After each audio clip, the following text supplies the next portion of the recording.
I've entitled this book, this video book, Boasting on God. And I want to make it perfectly clear, I am terrified to try to take the credit that belongs to God. I'll never want to do that. I believe with all of my heart that as people share their testimonies, they will discover that the Almighty God has had a hand in their lives as He's had a hand in my life. I'd like to take you back to April of 1949. My mother was in her 7th month expecting me. My dear father, my mother, and my 4 older brothers and sisters lived in Chicago, Illinois, a public housing project, one of the first ones in the nation, called Altgeld Gardens. And my mother thought that she heard a baby crying. She was 7 months pregnant with me. And she heard the baby crying again another day. She asked my father, she said, "John," she said, "you and my oldest brother, Dickie, just go to the immediate neighborhood and see who has a newborn baby." You see, back then in the projects, we didn't know everybody, but we were associated. There was a kindred spirit, at least with those in your same block. So my father was dispensed to the immediate neighbors. And he came back and he said, "Katie," he called my mother, who was Catherine Trotter, he called her Katie affectionately for short. He said, "Katie, we can't find a baby anywhere." And then they all heard the baby cry again. And my father says, "Katie, it's coming from you." So they rushed my mother to the hospital. My mother was there. She received a thorough examination. And the doctor told her, he says that the baby is crying in vitro and there's absolutely nothing he can do. Go back home. The baby will surely be born a stillbirth and we have no other advice for you. So they sent my mother back to the project. Well, my mother went back, stayed there. June the 14th, her water broke, I think. But anyway, they rushed her to the hospital. They put her into the birthing room and put her on a birthing table. And the doctor, I'm told, turned around to wash his hands and prepared to deliver. Probably a stillbirth, he thought. And according to my mother, I popped out spontaneously. I was headed to the floor. And an astute nurse, boy, I wish I knew her name. I wish I could go somewhere and somehow and thank her.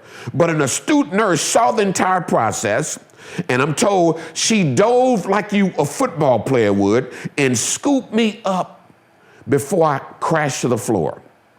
Yes, my testimony begins inside my mother's womb, and it comes all the way up to this day, and follow me out and you'll understand why.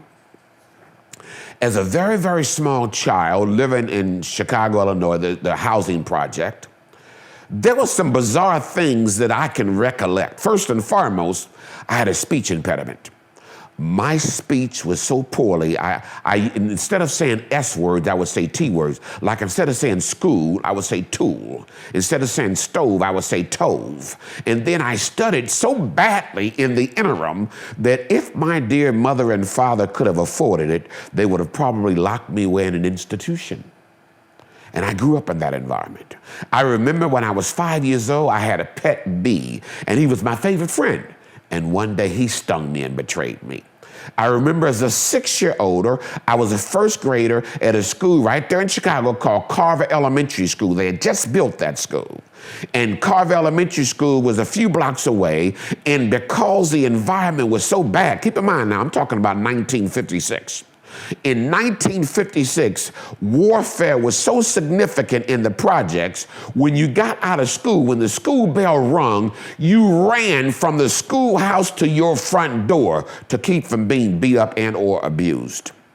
We lived in, I believe, either Block 9 or Block 11, but we had violent fights. The other kids from the other blocks would come over and terrorize and beat up on you or us in our block. And then if our block got big and strong enough, it would go and terrorize on the other block.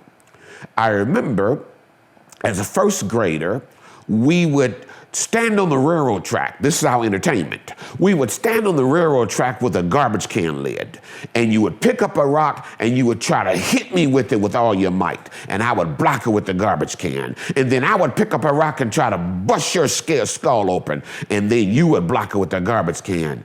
And we thought that was entertainment. That was terrorism at the highest regard. When you have a family, in a contiguous family, a mother and father and 9 precious children, and your father at the height of his career made $5,000 a year, that's about $433 a month. It doesn't take a rocket scientist very long to deduce that that is abject poverty at its best. But God saw fit to deliver me through it all, amen? Well, when I was 6 years old, we moved to Gary, Indiana. Gary, Indiana is really like a giant suburb of Chicago, about 35 miles away. And there were a few years in a row, I was a teenager then, but there was a few years in a row whereby Gary, Indiana was the murder capital of the world. It led the entire world in murders.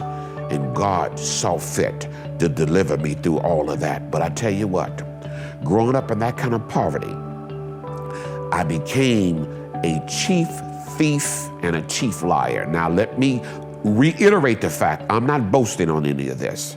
As a matter of fact, I'm heartfelt for it, but I'm convinced that God has seen fit to forgive me for it all. Because I used to be a thief and I used to be a liar. I would lie about anything and I would steal anything that wasn't nailed down. I remember though, one of the events that helped me through this was I was probably maybe a teenager, and I used to, on Halloween trick-or-treat, I would go into the larger part of Gary, and I would go, and when kids would come up, or I'd see a group of kids together with a bag full of candy, I would run through the midst of it, snatching their candy, taking it from them. All the hard work they did, I had the audacity to take it from them. And one Halloween, I got a treat myself for that. I would generally scope out the various groups to make sure there are no adults around before I would make my move and attack and take from these poor little children. And this particular evening, it was dark now, and I saw a group of about 8 or 10 little children, and I thought that was the perfect target. So I ran in the midst of it, I grabbed the first bag, and a big man who was kneeling, he was like tying his shoe, he stood up, and he grabbed me and picked me up all the way off my feet. And I was terrorized. I was afraid for my life. I pleaded with that man. I told him, sir, I'm sorry. I've been doing this. Please, I'm sorry. Forgive me. Give the candy back, and I'll never do it again. And I never did that again, thank God. But as I got older, keep in mind, when you're in the inner city with all of this filth and all of this corruption and the mindset of impoverishment, my best friends, 2 or 3 of my best friends, the favorite thing for them to do would be to go to the mall. And at the mall, they would snatch people's purses. They wanted me to involve myself with it. I wanted to be involved. That quick money they got, I thought was fantastic. But back then, when I was 15 years of age, I weighed 350 pounds. I was wider than I was tall. My belt was taller than I was. And I was convinced that if I would go with this group and hang out with this group, I would snatch a purse and some old lady would run me down because I couldn't run. I'd fall to the ground. The authorities would take me away and I'd be locked up. So it was for that reason alone, that fatness or my obesity saved my life as it relates to not involving myself. Of course, eventually my friends got caught and so on and so forth. I remember, though, the last time that I stole something.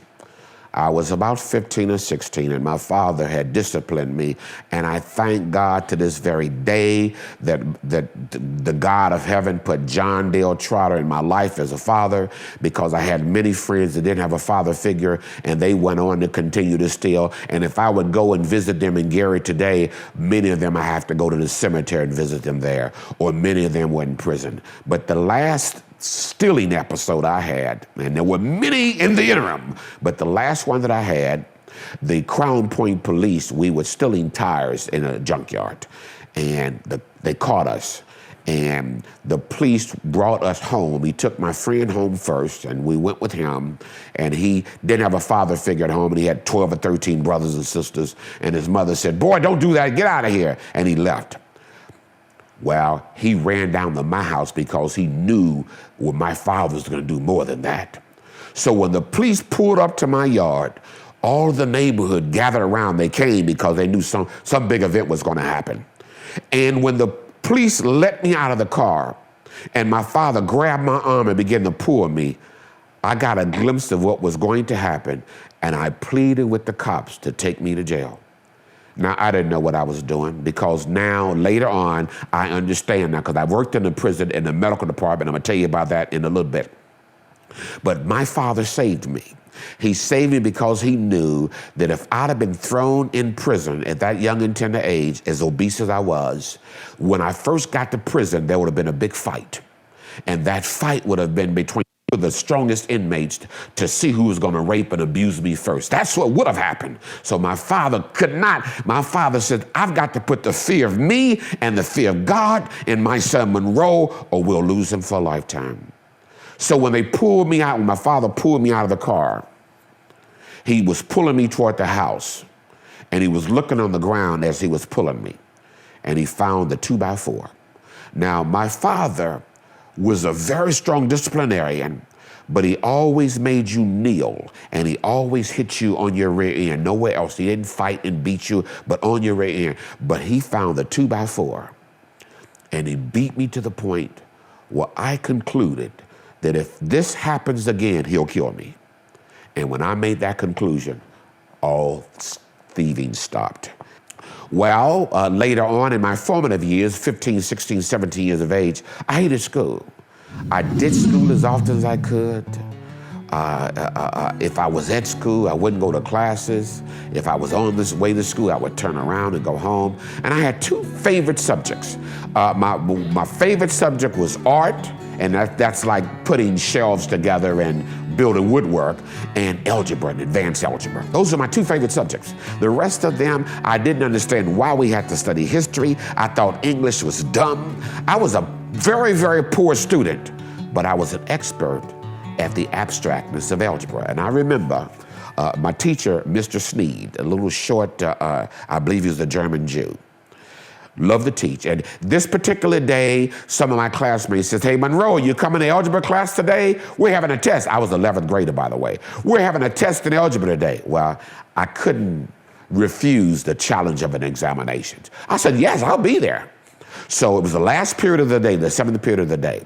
So I got there, and when I got there, the teacher said, "Oh, Mr. Trotter's here. What do we owe you?" And they all clapped. And it really kind of humiliation, but so anyway, I sat down, and they had the examination on the board. It covered the entire board, this exam. And he had given this exam all day long. So anyway, he says, "Any questions?" You know there'll be no questions during the examination. So nobody asked any questions. And then he says, "Begin." So we all began. And about 10 or 15 minutes into the examination, I raised my hand. And I had to continue raising it. He wouldn't acknowledge me. And he finally turned. He said, "What do you want, Trotter? You know there's no questions during the examination. What do you want?" I said, "Sir, with all due respect, that equation can't be solved as expressed. There's an error in it." Oh, that angered him. He said to himself, "I've been giving this test all day long to all of my classes, and you don't even come to class, and you've got the audacity to tell me that we can't solve the exam because there's an error. Get up here." So I came up. I showed him what expression was incorrect. He looked at it. He dropped his head. He'd go sit back down. He told me to sit back down. And as I was going to my seat, he said, "Trotter, you're the brightest student that I've got, but you are going to amount to nothing in life because you don't have discipline. Now, get out of here." And I dropped out of school that very day. I didn't come back. I was getting ready to go into the 12th grade, and I dropped out of school. What did I do that for? I really wish that my mother cried like a baby. My father says, "Boy, I understand." And that was the end of my career in terms of education. And my first job was on a garbage can, on a garbage truck. I had to, in Gary, Indiana, I can't express to you what it meant, but I was round the back of this garbage truck, and I'd have to hold on for my life. And then every time it stopped, I would jump off, grab a garbage can and throw it in there and cut the lever and pull it up and then do that. And I remember one day I was riding, I was holding on as the truck was going, and I felt this weird sensation on my left arm. And I looked and there were maggots crawling on my arm, because maggots and flies love garbage. And I said then, I didn't profess any knowledge or love of God, even though my mother and father were devout Christian people. My mother was a devout medical missionary. No, she was a devout missionary in the Pentecostal church. And my father was a Baptist preacher part-time and a biblical scholar. And as a matter of fact, when my mother told me this at my father's funeral, because from the age of 6 years on, I was, well, anyway, I'll leave that story alone. That's for the video book. Someone's going to have to write a book, amen? But anyway, as I was riding on the back of this truck with these maggots, I looked down and I say, Lord, I don't profess any real love for you, but there's got to be more in life for me than being a garbage man, please. And I got an idea. I was still very, very obese, but I got an idea that I wanted to get a job in the steel mill. So I went to the factory steel mill and I applied for a maintenance job. And the people kicked me. They said, get out of here, you idiot. You probably can't even spell maintenance. And they chased me out of the facility, told me, I don't qualify, don't come back. So there I was on the street thinking, Lord, I really want that maintenance job. I know I don't want just to be a common laborer. I got to do better than that. And I found the lady downtown Gary, Indiana, who had an employment agency. Her name was Ann White, very, very old woman with pretty long gray hair, but she was a business person. And so when I found out about her, I went and I told her, I said, ma'am, I said, I want a maintenance job in the steel mill. She said, whoa, young man, you know what you're asking for? She said, that's going to cost you a lot of money, but it's going to pay you a lot of money. I decided to get up and walk off. I said, ma'am, I don't have any money. She said, no, you don't understand. We can take it out of your check every week, but I'll get you a maintenance job. She gave me a card, and she said, take this card to this agency within the factory, and they'll hook you up. So I went to the factory the next day. And I saw the very same people that kicked me out, and I was afraid. They said, what do you want? And before I could think, I gave them the card, and I said, I want a maintenance job this woman sent me. They looked at the card. They said, when can you start? I said, what? The next day I started, and the very day I started, I was making more money than my father and my brother combined. And I discovered then, it might not be what you know, it might be who you know in this world. Anyway, I worked there for 3 years, and I was such a poor worker. Well, first of all, I was really involved then in marijuana and alcohol and anything else, like any kind of mind-altering substance I could get my hands on. And I remember one of my coworkers, I was a crane repair helper, and we worked on these overhead cranes that were way up in the air. And we would get stoned, and then we would walk on the rails over the hot molten steel to see who would slip over and fall and die. Now, I'm sharing all this with you because I want you all to understand how firmly God had his hands on me, even when I wasn't professing. My mother was a praying woman. My father was a praying man. And I'm convinced to this very day that it was the prayers of righteousness that has kept me these many years. So anyway, after working there 3 years and doing all the foolish things, and I was I had a Cadillac convertible. And I'd be on my way to work, top down, and the weatherman said it's going to be a beautiful day today. Everybody's going to be at the beach. I go, stirp. I would turn around and wouldn't even bother calling in, and I would go to the beach. So that was the kind of work record I had. So they had no choice after about 3 years. They couldn't talk. They fired me. Here I was now without a job. I had a very good job, fired, and a thought came to my mind. If I can get this weight off, let me try to join the Navy. And I went to a doctor who specialized in weight loss, and I mean he specialized in it. He specialized in giving you speed. And I took this drug, speed, and it caused me to be in such a rush that once every 2 or 3 days I might eat a hot dog. I would throw the bun away and just eat the hot dog. And the weight melted off me. I lost well over 100 pounds in only a few months. So I was able to join the military, the United States Navy. I had 2 older brothers that were in the Navy before, and they appeared to have a love-hate relationship with the military, with the Navy. So anyway, I joined the Navy in 1971, actually December of 1970. And when I joined the Navy, I was smart enough, I was ignorant, I was foolish because I didn't have a formal education, but I was smart enough to get into the environment of those who I thought were brilliant young people. So I got around all these brilliant young people, and we had to go and take a battery of examinations to see what we qualified for. And so I sat down in the midst of all these brilliant people, and I cheated. I looked as best as I could. I got their scores. I put them on mine. I cheated best I could, and I qualified. And I did a lot of guessing as well. I'm a very good guesser. And I qualified for everything the Navy had to offer. Advanced electronic submarine nuclear Navy. That was the Navy that I joined. And when I said I do, I was an automatic E3. 14 weeks after boot camp, I was an automatic E4. 11 months later, I was an automatic E5. They gave me the most prolific electronic education you could give a person. And I remember this. This is part of my drunken stupor. When I was in the first school, it was 28 weeks long. It was super advanced electronics. You get this only at the graduate level in the colleges and universities today. Well, I began the school. I was 6 weeks into the school. I was cheating and copying off others and guessing and all this other stuff. And I was in week 7. I had passed 3 exams with borderline, barely, and I had failed 3 exams. I was considered a borderline student. And I went home to Gary, Indiana. I was in Virginia Beach at the time. Dam Neck, Virginia is what it's called. And I went home to Gary, Indiana. Got married to a person I didn't even know. And came back 2 days UA. When I came back 2 days UA, those people, my leaders, cussed me up one side and down the other. They called me every name that you can think of and some that you can't even imagine.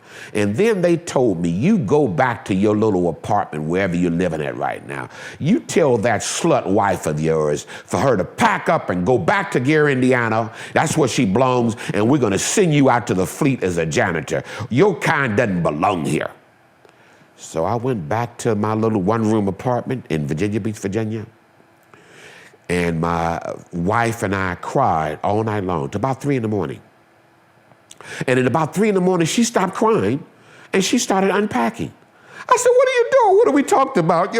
And I was just tore up. She said, hold it, wait a minute. She said, I didn't marry a fool. You may not know how to study, but I didn't marry a fool. She says, you go back to that base, pack your lunch, don't even come home. You go and you stay at that base. You tell those instructors that the Navy is paying them to teach. Therefore, if they're being paid to teach and they're not teaching me, they're incompetent. They need to begin to teach me. I said, I can't tell. She said, go tell those people that. I went back out the next day. I told the teachers what she told me to tell them. And the teachers looked at me like I lost my mind. But then I began to ask questions. Pardon me, I don't understand it. Can you go over that again? What's that theory again? And I raised, without cheating, without guessing, I raised to the top of my class, and I stayed there for the next 20 years, including college education. Nobody told me that I wasn't stupid. Nobody told me that I wasn't dumb. But that woman did. So I thank her for that to this very day. Well, I tell you what, when I finished all of my training, I was designated to go to submarine school up in New London, Connecticut.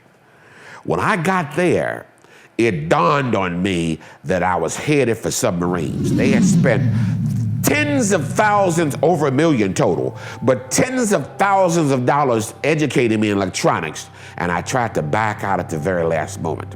When I got to submarine school, I told them that I was colorblind and this and that and the other, and basically they told me, cut this foolishness out. You're going through submarine school and you're going to the submarine, and that's the end of that. I remember in submarine school, I was a little bit frightened in the school because in the submarine school, they took us and they put us in this huge chamber. It was like a little small room, and there was a tower next to it about 100 feet tall, full of water. And you're sitting in this room, and they begin to flood this room. And when they flood the room up to your neck, the air in the room was at the same pressure as the pressure in the tower.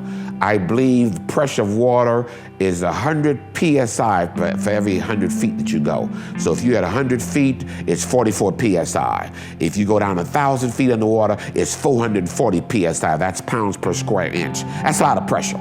So we were in this tank, we were in this compartment, and the tank was next to us. And when it was your time to go, you have to dip your head, go through the door, and then now you're in 100 feet of water. You're at the bottom of 100 feet of water.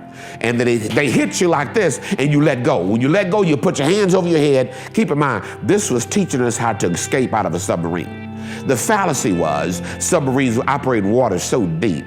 If you try to escape 20 or 30,000 feet deep, is the moment you come out, you're going to be actually, the submarine will crush like a pancake anyway. But they taught us this. And as you're ascending, you have no breathing apparatus. All you got is the air in your lungs. And as you're ascending, there are frogmen all around the tank looking to see if they see bubbles come up to you, swim up to you, and hit you in your chest to make you exhale. Otherwise, the air in your lungs will exhale as you go up, and your lungs will just rupture and burst, and you die. So when they did that to me the first time, I was terrified out of my mind, because keep in mind, I was really a borderline non-swimmer. I should have told you about that back in boot camp when they made us all do a swim test. They threw us all in the water, and we flipped and flopped. Many of us swam on around and did our treading. I didn't. I couldn't. I dog paddled. I fought and I dog paddled. When I got all the way around to the end where I had to tread water, I was out of energy, because dog paddling takes a lot of energy. And I sunk, and I came up. And I sunk the second time, and I came up, and I sunk the third time. The lifeguard dove in, but the moment the lifeguard dove in, the guy behind me was swimming, dog paddling himself. His head hit my rear end, and it kicked me out of water long to regain my composure, and I swam to the side. And they had a conference to determine if I had passed or should I be kicked out of the military. And at the very last instant, they determined that because the lifeguard didn't save me, he went in to save me, but because he didn't save me, I passed. And that was my last encounter with water. I stayed as far away from water. I lived a lie all my life in the military. And that was, here I was a sailor, and I could not swim. I remember when I earned my dolphins as a submariner. One of the things they make you do is they take a big jug, they put your dolphins into the jug, and then they fill the jug with all kinds of liquor. Beer, wine, vodka, all kinds of liquor, and you have to drink your dolphins. You would drink all that substance, you get stoned out of your mind, and then you would grab the dolphins in your teeth as you catch it, and then that was drinking your dolphins. And then after that, they would throw you overboard into the ocean. I pleaded with them, whatever you all do. I couldn't tell them I couldn't swim, but I said, whatever, please. And I pleaded with them, and they didn't throw me overboard. If they would have, I don't know what would have happened. I remember we were on sound trials in the submarine, and we were down in the Caribbean, and we went to a place called the Casema Sound. In the Casema Sound, it's like an upside-down volcano. If you talk to people from the Caribbean, they might know exactly where it was, because I don't. But in this upside-down volcano, you could be standing here in 3 feet of water and take 2 steps and you're in 1,000 feet of water. It's like an upside-down volcano. And they use that for sound trials. Every submarine has its own signature, like a thumbprint. It makes certain sounds. And when you're going on sound trials, you go back and forth around all these buoys, these sounding devices. They were like amplifiers, or they were like the microphone here, but thousands of them. And you would go back and forth with your submarine until they get a very good signature. And eventually they had a signature on any submarine in the world, basically, and they can tell through sound what submarine that was. So, but the water was so beautiful, you could take a white hat, sailors wear white hats, and you can throw this white hat into the water and it will sink hundreds of feet and you can still see it. Beautiful, pristine water. Well, the Navy was very, very good for me. The submarine service was very, very good for me, but I lied. I tried to get off the submarine. I did get off the submarine. I didn't know that I was ruining my career, but I got off the submarine. I caught myself trying to save my marriage, which was, I guess it was admirable to do, but when I got off the submarine, I got divorced anyway because my wife loved me and loved everybody else that she encountered as well. But that's another story. That's for the book. But anyway, I remember going to my higher-ranking authority, and my higher-ranking authority, let me say this before that. We were in Charleston, South Carolina, and we were in the process of refurbishing our ship and to get it ready. And there was a man, the guy in charge of us, he had a black Labrador Retriever, and he called it the N-word. And when I was on my submarine with 138 other people, I was the only person of color on that submarine. So I got abused quite a bit. I had to tell myself, here's what I did. I used some mind-altering substances. Alcohol wasn't that difficult to obtain. I used some mind-altering substances. I was a 4-pack cigarette smoker a day. I smoked 81 cigarettes a day for years. That's why many of my bouts of cancer are related to that. But it took God to deliver me from that. At my mother's Pentecostal church, and that's another story. But in South Carolina, I mean, they had this dog. They called me by the name frequently on the submarine, and I had to become the most proficient chess player in the submarine Navy. I'd gotten to the point where I studied chess 6-8 hours a day, could beat anybody. So when you abused me by calling me names, I told myself, I'm okay. I'm going to put the chessboard in front of you. It's your move. I'm going to show you who the N is. And so I became so prolific that I would beat anybody in chess. And that was my way of coping, by the way. So anyway, after the submarine service, after I told my authorities that I'm having nightmares, I believe the submarine is going to sink. It's going to turn upside down. The reactor's going to scram. If I go back out to sea again, I'll be of no value to my family, no value to the military, no value to myself. I'll come in a straitjacket, et cetera, et cetera. And they let me off the submarine, but I didn't understand what I was doing. When I got back on board the mother tender, I was met by a psychiatrist there, and they talked to me. They labeled me environmentally inadaptable to submarines. They revoked my dolphins. I didn't understand that. And I spent the next 15 years in the military without a promotion. And one of the older guys years later told me, he says, Monroe, you've been blackballed. They cannot promote you. I had no idea I was ruining my career by trying to get off the submarine. Back then, I was in Guam on the other side of the date line, and they flew me back to Pearl Harbor, Hawaii, and they flew me back to mainland America, Memphis, Tennessee, Millington, and I started a new part of my career in the military, and that part was as a tradesman. Nobody would know what that means, but a tradesman was a person that maintained simulators. You take an airplane pilot. He spends hundreds of hours in a simulator, flying that simulator. Well, I used to fly those things, and I used to fix them more than anything else, those simulators. I couldn't put a price tag on the education that the military gave me. I remember, I want to regress and simply say this before I go on. I want to say that I've gone through the Bermuda Triangle a couple of times, and things that happened that's so bizarre that I'm afraid to even talk about it to this very day. But anyway, moving on down the line, my last encounter with the military was in Millington, Tennessee, 1986 to 1991. That was my last, after leaving Denver, Colorado. And in Denver, Colorado, my family lived there, which was really wonderful, my mother and father and 5 of my brothers and sisters. And in Denver, Colorado, I received the best formal biomedical engineering education that could be obtained on planet Earth. Period. Electronics par excellence. I really appreciate that. I don't use it.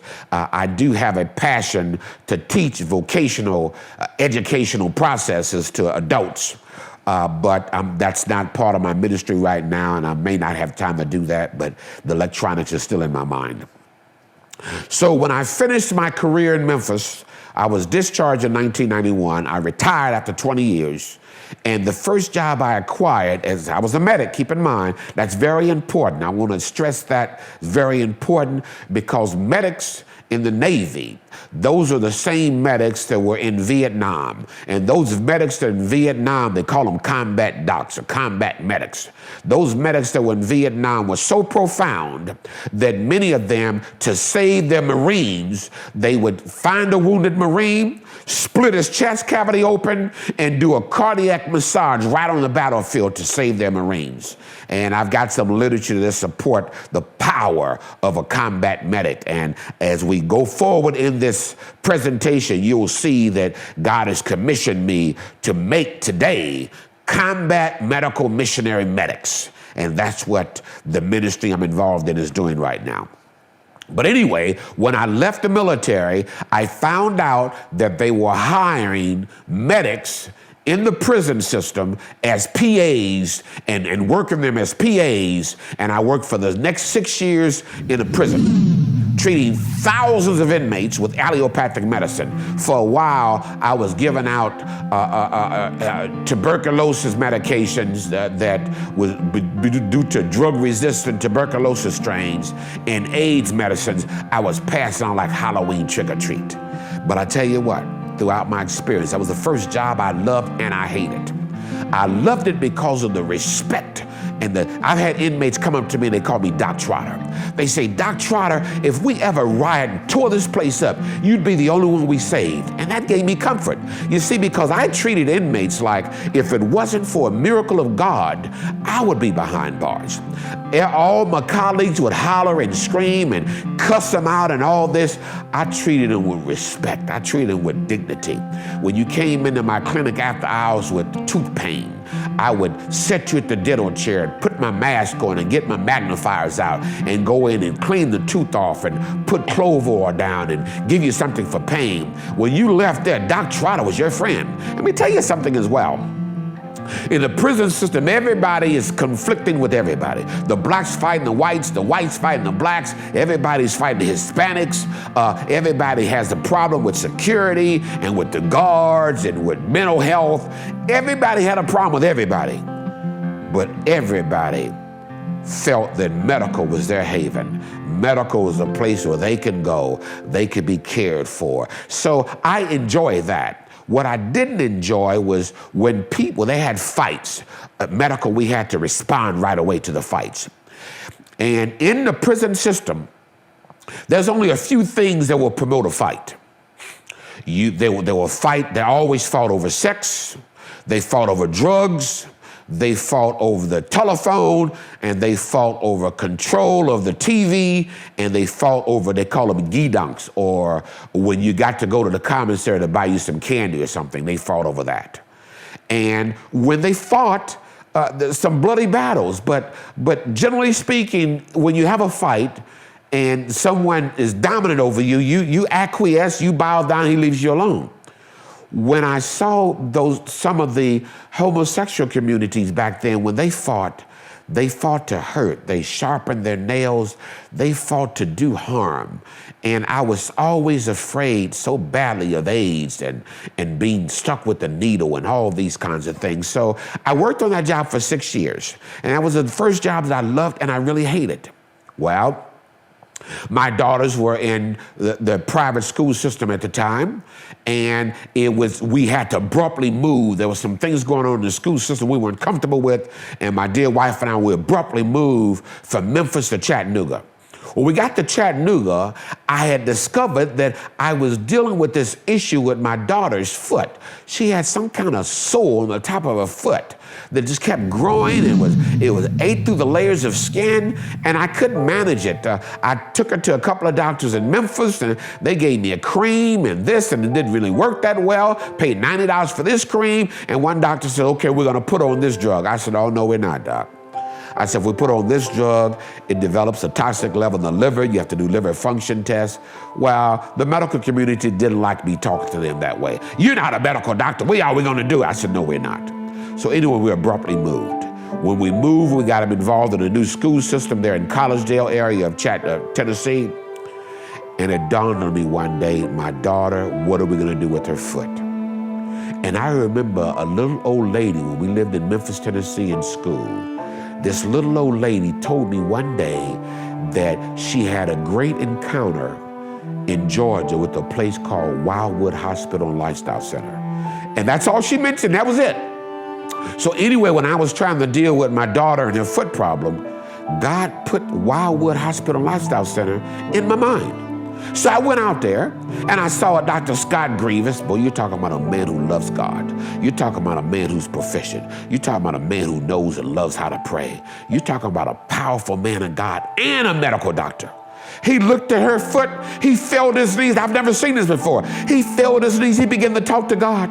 He said, Lord, if you don't intervene, Lord, if you don't give me the solution, this poor child is going to suffer needlessly. And he stood up, and when he stood up, I looked at him. Who is this man? Who are these people? They get on their knees and pray? And they're medical people? While he pulled out a prescription pad, when he pulled out a prescription pad, I braced myself again. And he says, I want you to take a pint of apple cider vinegar.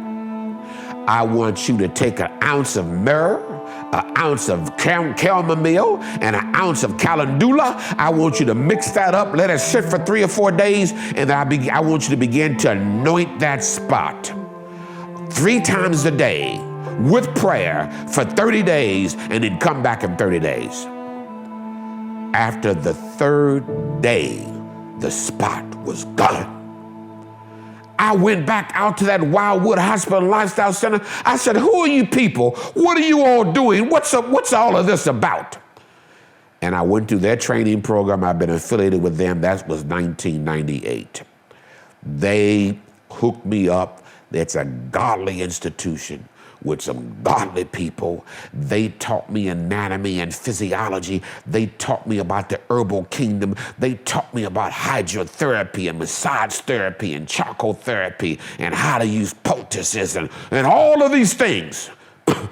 My life began as a medical missionary, but as much as they taught me, God has taken me leap years from then. Yes, I had no idea that Wildwood, the wonderful education I received there, but I had no idea they were preparing me for 7 rounds of cancer.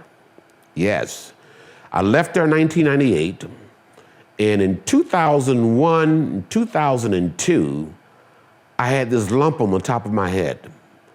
It continued to grow and grow and grow and reached a point where it was about the size of a small egg or a small lemon. My daughters called me the unicorn man. I wore this huge afro to cover it up. But it eventually grew beyond that. It was red and tender. And because I've been in the medical profession for so many years, I knew something was going on. I went to the doctor, had him examine it, and they removed it. He called me back 10 days later and said, Mr. Trotter, you and your wife, come on in, we need to talk.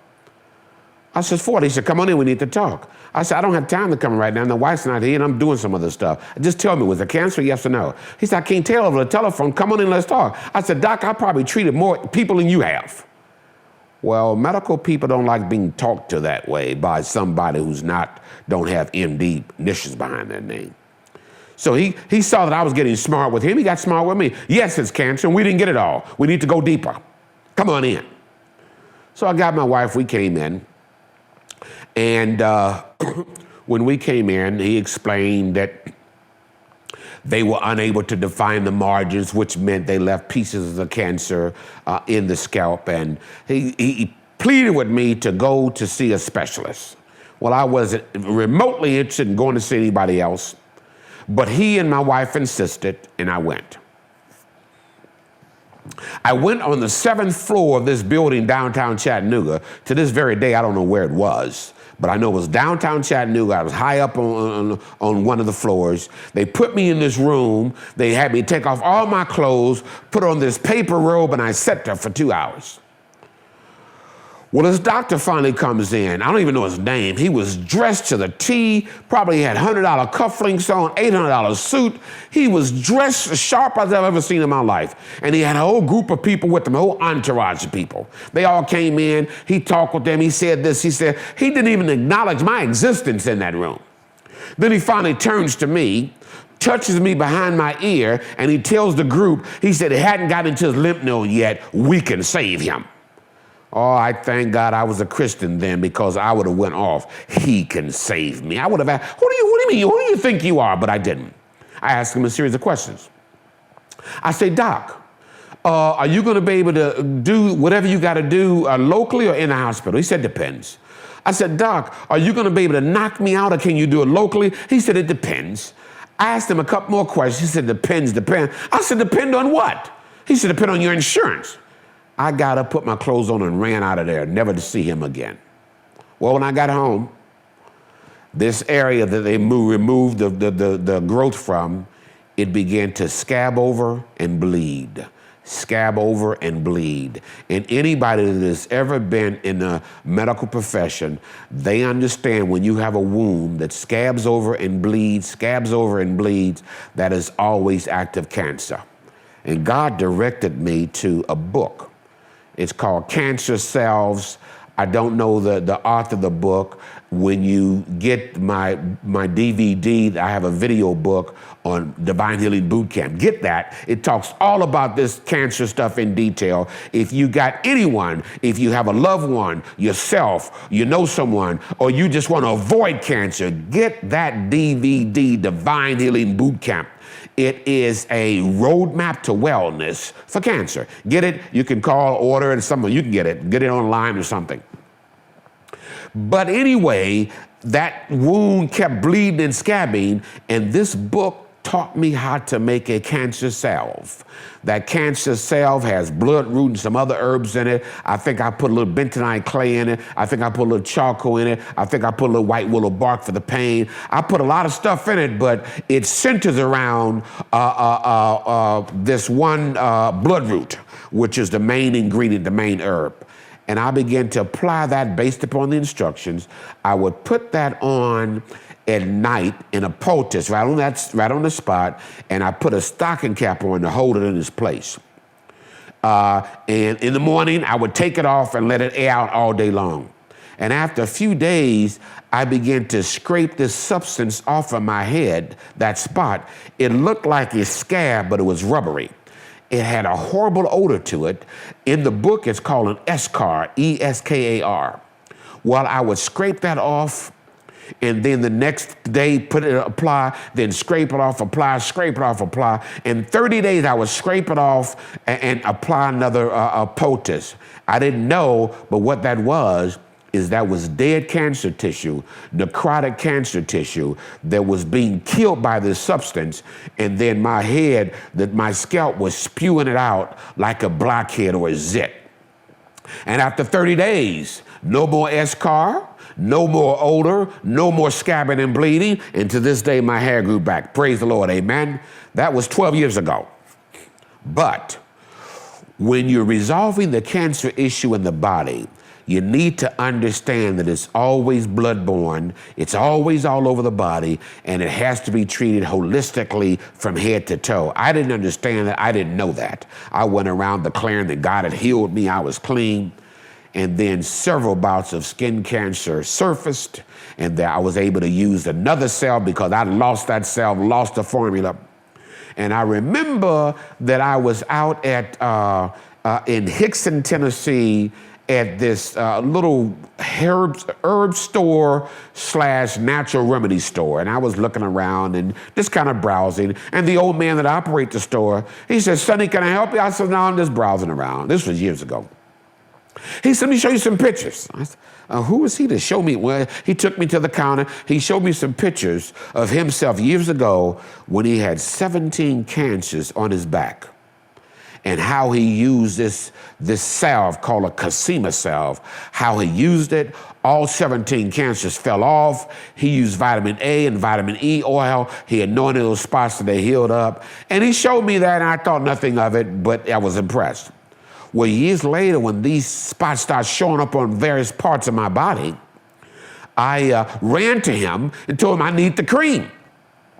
He said, I can't help you, young man. No, you can't get it here in America. Go on the internet, or you can find this called Casema.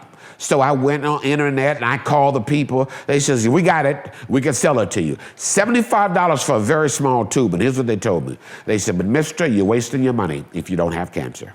He said, if you apply this on your skin and it's not cancer, you've wasted your money. He said also that if you apply it on your skin and it is cancer, you'll know it in 10 minutes. That's what he mean. They said in 10 minutes time, it's gonna feel like somebody's taking a butcher knife and ramming it right through your body right there where you applied it. Well, he didn't lie. It did what he said. It hurt me to no avail. I suffered. But all 4 of those skin cancers fell off in 17 to 21 days. I was ecstatic. Well, let me fast forward to all these cancers up to 2011. Actually, it started 2010. December 2010, I began to urinate a little bit of specks of blood.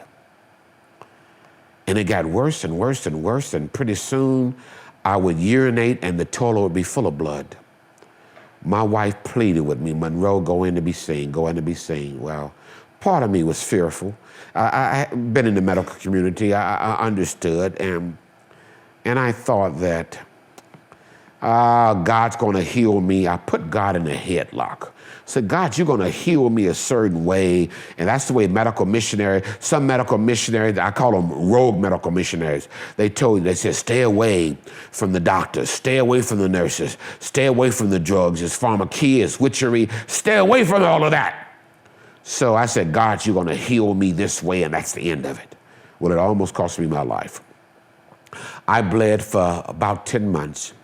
I went to various institutes to be helped, and I was helped a great deal, but still, I had an underlying issue that had to be resolved, and I was afraid to have it resolved. Well, I got a dear friend, a very, very dear friend, who happens to be an OB/GYN medical doctor. When I do my presentations now, I tell people that I'm the only man in the world that has an OB/GYN as a doctor. And when I tell them that, people pay attention. It kind of, a little bit of humor, but that's okay. But anyway, she called me up one day. I'd just come back from an institute.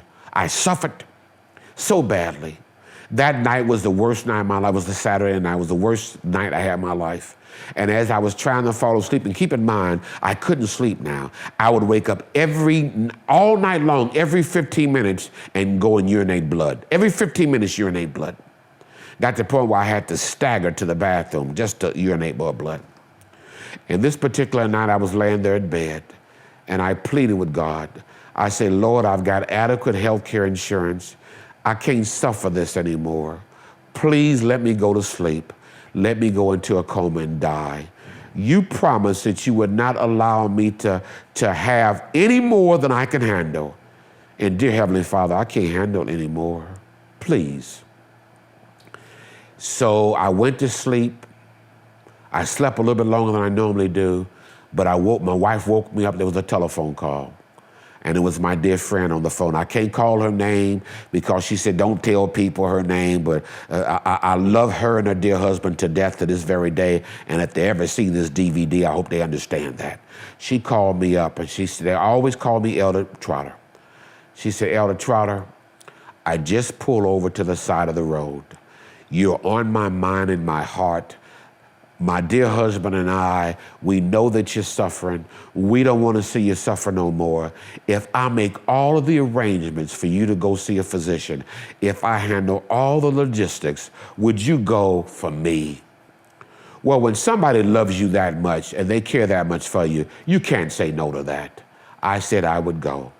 She took me to, she had me, made an appointment. I went to see this doctor. I had no idea I was going to see the number 2 urologist in all of the United States of America. I got into his office. He examined my paperwork. He says, I've got to scope you. I said, no, no, no. He said, now, wait a minute. I can admit you to the hospital, put you out, scope you while you sleep, and it won't be no pain, no discomfort. I said, okay, you can do that. So they admitted me into the hospital. He scoped me. When I came up out of my unconscious state, he said, Monroe, he said, a normal healthy bladder will hold about 1,400 cc's of fluid, of urine. He said, your bladder will only hold 15 cc's of fluid because your entire bladder is full of a big, huge tumor. He said, we got to go in immediately. We got to take your bladder out. We got to take your prostate. I had a very high PSA prostate numbers, which meant prostate cancer as well. We got to take it out. We got to take the prostate. We got to take the bladder. We got to take the appendix. We got to take a bunch of lymph nodes. We got to take a piece of intestines to make a new area for you to urinate. Now, we got to do all of that. I says, come on, Doc, God's going to heal me. He says, you can talk about healing all you want, and I can discharge you and let you go, but before you walk across that parking lot, you might very well be dead. I say, go ahead and do it. So he did it. I recovered. I came home. I've recovered, and God has commissioned me to take this message to the world that God has a better way. The ministry is Time to Tell the Truth Ministries, has many components to it. And I mean, I'm doing right now presentations around the world. This one that I'm doing here in 2 weeks in person is called Obamacare versus Obiblecare. And keep in mind, I'm apolitical. I don't talk about our leaders. I don't talk about political parties. I don't talk about any of that. But I do talk about socialized health care, and I do talk about what God is able to do. Amen? I've got a Bible-based program. We can kick major diseases. We're in the process right now of creating about 50, I call them roadmaps to wellness. Some people might call them a protocol, but that's too much of a medical term. They're roadmaps to wellness. You come to our facility through the internet or through the DVD series or something, and you are positioned, you're put in a position to be divinely healed through a roadmap to wellness. That's one component of the ministry. It's Time to Tell the Truth. Another component is called the Hope Mobile. The Hope Mobile will be a vehicle, a truck with a camper on the back. I'll go from house to house, community to community, neighborhood to neighborhood, city to city, knocking on doors. Is anybody here sick? Anybody here taking drug medications for any reason? And probably in every household you encounter, somebody's going to say yes. I say, let me in. God sent me here. We've got a solution. And when you tell me your condition, I pray. You sign a disclosure form. I go to my $1 million library, and we create round the spot a roadmap to wellness to facilitate your wellness. God is blessing that beyond comprehension. The Medical Missionary Medic Home Study Correspondence course. Look, I've got a confession to make. There are many institutes out there that are doing a marvelous job training medical missionaries. But God has commissioned me as a former Navy medic to create a medical missionary medic home study correspondence course. It's going to be the finest thing on planet Earth. I've got some little material that I can read up on if I can find it. The Medical Missionary Medic. Call me, get the information. The Virtual Wellness Center. You can go to www.thegreatestphysician.com and click on the correspondence course, and you will get some information. You could also click and fill out a questionnaire and actually come to our wellness center from the confines, right in your pajamas at home. We're doing the cancer camp. That we could go all over the world doing camps. People go to camps for blind camps. People go to camps for weight loss. People go to camps for a variety of reasons. And oh, by the way, there's a Divine Healing Boot Camp, that component. But let me end with this. God has given me a weight loss medical missionary roadmap to wellness. Right now, I've proven that I don't have cachexia. Cachexia is when you lose all that weight. from cancer. So I'm getting ready now to embark on a 100-pound weight loss. The next time you see me in front of this video, I will be 100 pounds less. I want the whole world to be able to do the very same thing. I have the roadmap to wellness for weight loss, and I'm praising God for it. And on that note, I've got to leave. I don't want to. I've got a million more things to share, but God bless you all. May the Lord add a rich blessing on those who see, those who view, those who listen, those who understand, those who comply, those who trust God, is my prayer. In Jesus' holy name we pray. Amen.